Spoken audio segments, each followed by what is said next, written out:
তথা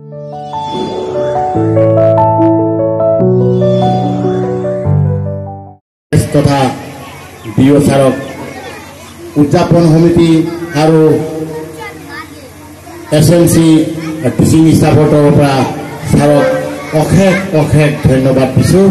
ছাৰৰ আশীৰ্বাদত যিখিনি আমাক দিলে সেইটো মূল মন্ত্ৰ ভাবি ইয়াত চাকৰি বৰ্তমান কৰ্মৰত আমাৰ অসুবিধাখিনি অতি সোনকালে অহা অক্টোবৰ 10 তাৰিখৰ ভিতৰত যাতে অসম চৰকাৰৰ জৰিয়তে আমাৰ চাকৰিটো খালী পদখিনি এপইণ্টমেণ্ট পায় আমি আশা ৰাখিছোঁ।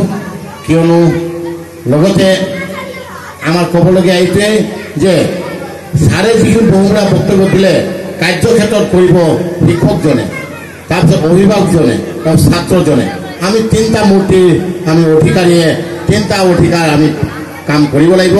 সেইকাৰণে ছাৰক আমি ধন্যবাদ দিছোঁ আৰু ছাৰৰ সুস্বাস্থ্য আৰু সপৰিয়ালবৰ্গৰ দীৰ্ঘায়ু মংগল কামনা কৰিছোঁ। এই চেপতে আমাৰ আমতলা বাবা আৰু পৰমেশ্বৰৰ কৃপাত ছাৰৰ সফল জীৱন হৈ আৰু পদোন্নতি হৈ আমি যাতে এদিন অসমৰ শিক্ষা বিভাগৰ সঞ্চালক ডাইৰেক্টৰ পদত আমি দেখিব পাই তাৰ বাবে আমি সেৱা কৰিছোঁ। ছাৰৰ ভৱিষ্যত মংগল এটা ধুনীয়াকৈ হাত চাপৰি লাগে। ছাৰ প্ৰমোশ্যন হৈ ছাৰ যে বৰ্তমান ডেপুটি ডাইৰেক্টৰ এটা আৰু এটা আহি আছে আমাৰ জইণ্ট ডাইৰেক্টৰ, এদিন ডাইৰেক্টৰ হৈছে অসমৰ #1 পোষ্ট অনলি ওৱান BEE যিটো নেকি ডাইৰেক্টৰ শিক্ষা সঞ্চালকালয়ৰ পদটো আমি চাব বিচাৰিছোঁ। আমি এই মঞ্চতে ছাৰৰ হৈ আমি সকলোৱে ধুনীয়াকৈ হাত চাপৰি দিওঁ। ছাৰৰ মংগল আমি কামনা কৰিছোঁ। আৰু ছাৰৰ ক'বলগীয়া এইটোৱে ছাৰ, ময়ো এজন শিক্ষক। 1991 আমি একেলগে প্ৰভিঞ্চিয়েলাইজ হ'লোঁ। 2020 চনত আমাৰ জীৱনৰ এটাই প্ৰমোশ্যন শিক্ষকতা জীৱনৰ হেডমাষ্টাৰ। যদি ৰিটায়াৰ হৈ যায় IC হ'ব, নহ'লে পাৰ্মানেণ্ট হেড প্ৰমোশ্যন হৈ চিলাদিত MLA সময়ত আমাৰ চকুৰ আগতে মোৰ ভাগিন লাগে লাইটৰঞ্জন মাখন ডাঙৰীয়া সমাজৰ এজন এই অঞ্চলৰ মানে গুৰি ধৰোতা মুৰব্বী হয়। সকলো সহযোগত মই হেডমাষ্টাৰ হৈ গ'লোঁ। তাৰপিছত মই দেখিলোঁ যে মই আগৰ পৰা মোৰ সমাজ প্ৰিয় আৰু নিজৰ কৰ্তব্যৰ লগত জড়িত আছিলোঁ। তেতিয়া মই দেখিছোঁ মই শিক্ষকতা কৰি প্ৰধান শিক্ষকক যদি সহানুভূতি নাপায় আমাৰ বহুত অসুবিধা থাকে। সেইকাৰণে মই নিজৰ বেলেগকৈ 2009 চনৰ পৰা নৱোদয় ল'ৰা ছোৱালী ফ্ৰী কোচিং মই কৰিছোঁ ছাৰ।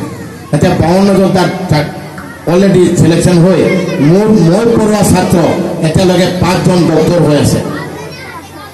মোৰ ডাঙৰ ল'ৰা ডক্টৰ হয় তাত 2009 পৰা। ঠিক তেনেদৰে এজন শিক্ষকে কৰিব নোৱাৰা একো কাম নাই। তাৰ উদাহৰণ এই যে আম লগালে আমে ফল হ'ব, কঁঠাল লগালে কঁঠাল ফল হ'ব, আপেল লগালে আপেল। আৰু কাৰ্যক্ষেত্ৰত গ'লে পুলিচ লগালে কি হ'ব? এজন পুলিচ লগালে পুলিচেই হ'ব, ডক্টৰ লগালে ডক্টৰ হ'ব। মানুহৰ মনৰ ভাৱটোৱে পৰিৱৰ্তন হ'ব লাগে। এই পৰিৱৰ্তনৰ যুগত ইমান চৰকাৰে সুবিধা দিছে, ডিজিটেল ইণ্ডিয়া ইমান সুবিধা হ'ল। ইয়াকে কৈ মই সভাপতিৰ ওচৰত মাইক্ৰফোনটো দিছোঁ। ছাৰ যাবগৈ, সেইকাৰণে ছাৰক বিদায় বেলা দুই এষাৰ ক'ব মাতিছোঁ।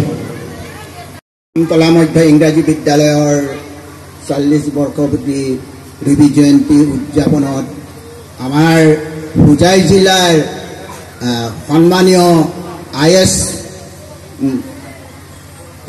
বিদ্যালয়সমূহৰ পৰিদৰ্শক মহোদয়ে উপস্থিত হৈ ইমান ডাঙৰ আপোনালোকে জানেই ME স্কুলৰ আমতলা ME স্কুলৰ ল'ৰা ছোৱালীবিলাকক মই স্পষ্টকৈ ক'ব বিচাৰোঁ, আজি আমাৰ আগত ISR গোটেই হোজাই জিলাৰ বিদ্যালয়সমূহৰ পৰিদৰ্শক, আমাৰ BEOৰ ওপৰতো আমাৰ গোটেই হাইস্কুল ME LP গোটেইখিনি স্কুলৰ পৰিদৰ্শক IS ছাৰ।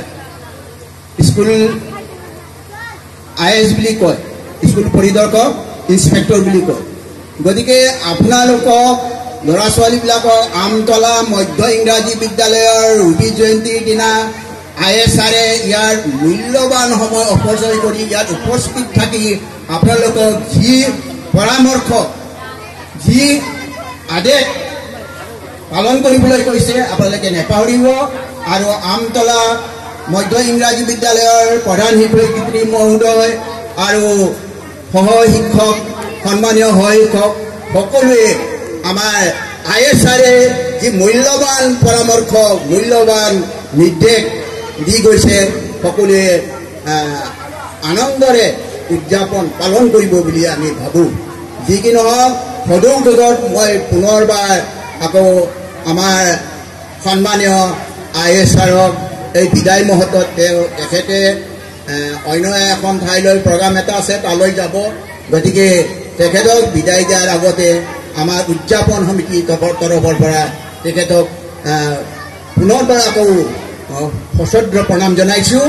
তেখেতে যি মূল্যৱান আদেশ যি পৰামৰ্শ থৈ গৈছে আজি আমতলা মধ্য ইংৰাজী বিদ্যালয়ৰ সকলোৰে বাবে এই অঞ্চলৰ বাবে এটা সুকীয়া সুখবৰ বুলি গ্ৰহণ কৰিব লাগিব।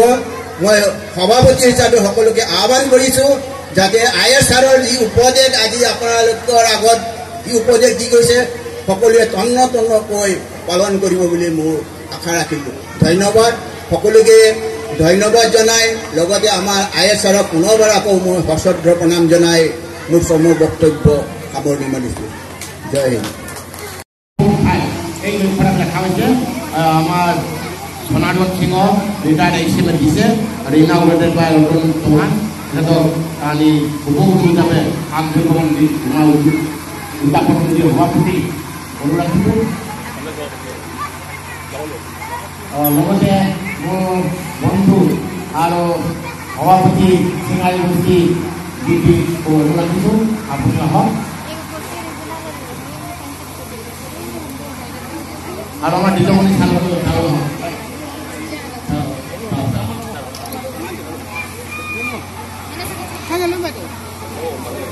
ছোৱালীয়ে হাত কাম কৰি দিব দেই ক'লে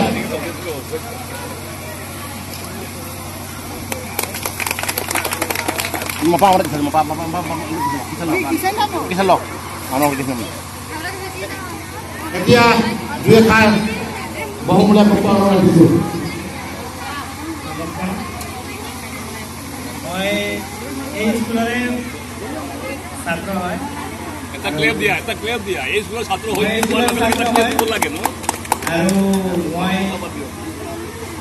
ইয়াৰ পৰা আব্দুল্লাহ স্কুলত পঢ়িলোঁ। আব্দুল্লাহ স্কুলৰ পৰা হুজাই কলেজত পঢ়িছিলোঁ। তাৰপিছত প্ৰশিক্ষক জইন কৰিলোঁ। জইন কৰাৰ পিছতে এটা পাৰ্টিৰ পৰা এটা টিকেট পালোঁ। টিকেট পাই এই বছৰে 2 মাহ হৈছে বিকিলোঁ আৰু বহুত ভাল লাগিছে।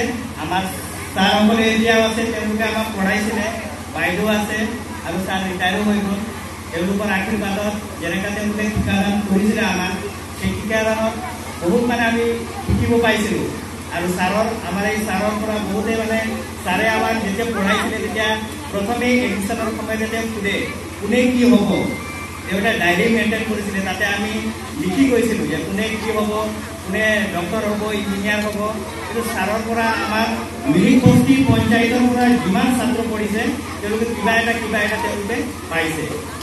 আৰু ছাৰক বহুত ভাল লাগিছে। এই স্কুলখন আছে আৰু আমি যিমান পাৰোঁ এই স্কুলৰ ডেভেলপৰ কাৰণে মোৰ পঞ্চায়তৰ পৰা হ'লেও এই স্কুলৰ কাৰণে মই আগবাঢ়ি আহি আৰু কিবা এটা কৰি যাম। সম্ভৱকে মেইন আছে আৰু আমাৰ চিয়াৰিত শুনিছোঁ আপোনাৰ ইউনিভাৰ্চিটি ক্লাছ এতিয়া আপুনি আহক আৰু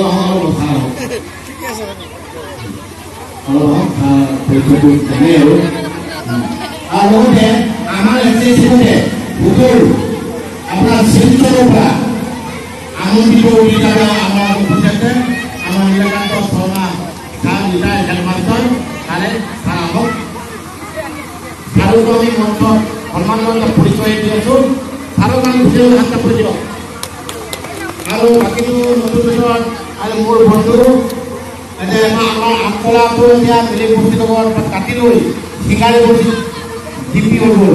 এতিয়া ৰাজেন সিংহ ডাঙৰীয়া এতিয়া জিপি প্ৰেচিডেণ্ট আহিছে। এখেতৰ ফলত এটা স্থান আছে, এখেতৰ এটা হাত কাপোৰ দিয়া আমি সদায় কমাই এটা গামোচা আনি গামোচা এটা দিব লাগে আমাৰ ৰতন চৌহানক। আমাৰ বাইদেউ গামোচা আনিব